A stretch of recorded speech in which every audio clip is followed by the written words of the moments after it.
ایران کا امریکی ناکہ بندی کا جواب، آبِ ہرمز میں بڑی کارروائی، اسرائیلی ٹینکر سمیت 2 بحری جہاز قبضے میں لے لیے، کارروائی کی ویڈیو بھی جاری کر دی۔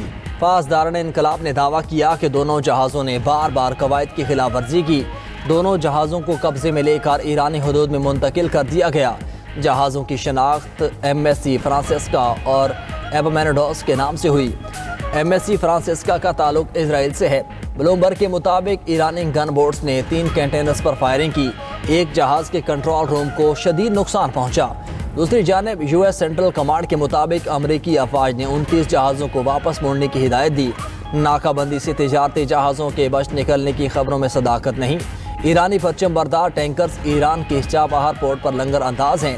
ایک ایرانی ٹینکر بحر ہند میں امریکی بحریہ کی نگرانی میں ہے۔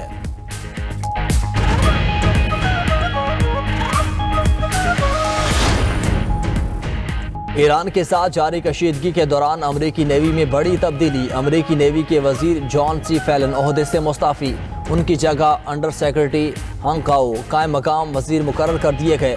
خبر ایجنسی کے مطابق وزیر نیوی امریکی بحریہ کی مالی پالیسی اور انتظامی معاملات دیکھتے ہیں۔ جان سی فیلن نے گزشتہ سال 25 مارچ کو عہدہ سنبھالا تھا۔ جان سی فیلن عہدے سے مستعفی ہونے کی وجہ سامنے نہ آ سکی۔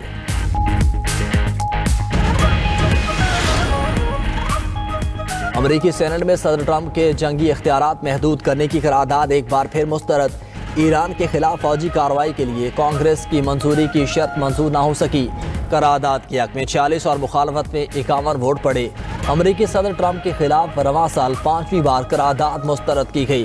ڈیموکریٹک رہنما چک شومر کا ہر ہفتے جنگی اختیارات پر ووٹنگ کرانے کا اعلان۔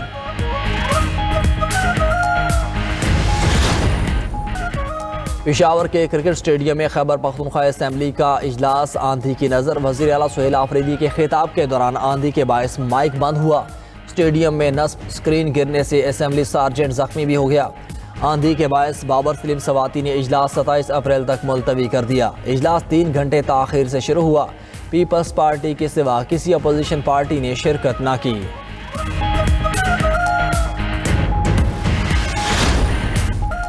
امریکی جوہری سائنسدان کی خفیہ امور پر حساس گفتگو لیک، ایرانی سپریم لیڈر کو قتل کرنے کے منصوبے کا بھی ذکر۔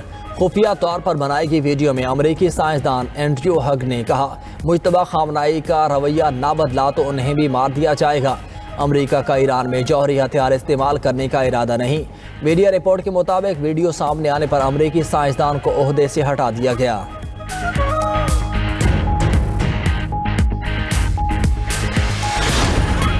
ایران سے مذاکرات کا اگلا دور جمعے تک ہو سکتا ہے۔ 36 سے 72 گھنٹے میں اچھی خبر آ سکتی ہے۔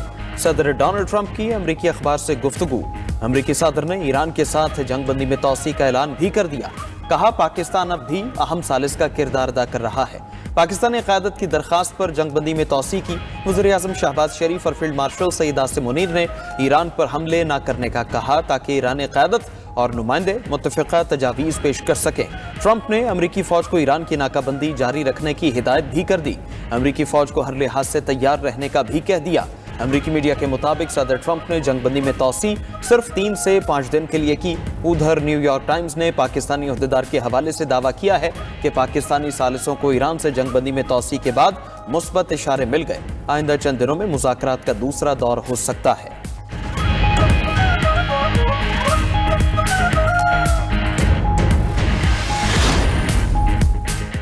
ایرانی صدر نے مذاکرات کی راہ میں حائل رکاوٹیں بتا دی۔ مسعود پزشکیان کا کہنا ہے کہ امریکہ کی وعدہ خلافی، آبِ ہرمز کی ناکہ بندی اور ٹرمپ کی دھمکیاں حقیقی مذاکرات کی راہ میں رکاوٹ ہیں۔ دنیا بھی منافقانہ بیان بازی، دعووں اور عمل میں فرق دیکھ رہی ہے۔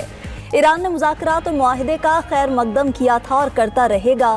اسپیکر ایرانی پارلیمنٹ باقر کالیباف نے کہا کہ جنگ بندی صرف اسی صورت معنی رکھتی ہے جب اس کی خلاف ورزی نہ ہو۔ تمام محاذوں پر اسرائیلی جنگی سرگرمیاں روکنا ہوں گی۔ فوجی جارحیت یا دباؤ کے ذریعے اہداف حاصل نہیں کیے جا سکتے۔ چیئرمین ایرانی قومی سلامتی کمیشن ابراہیم عزیزی بولے، مذاکرات سے پہلے جو وعدے کیے تھے اس پر پوری طرح عمل نہیں ہوا۔ ثابت ہو گیا ہمارا دشمن ناقابل اعتماد ہے۔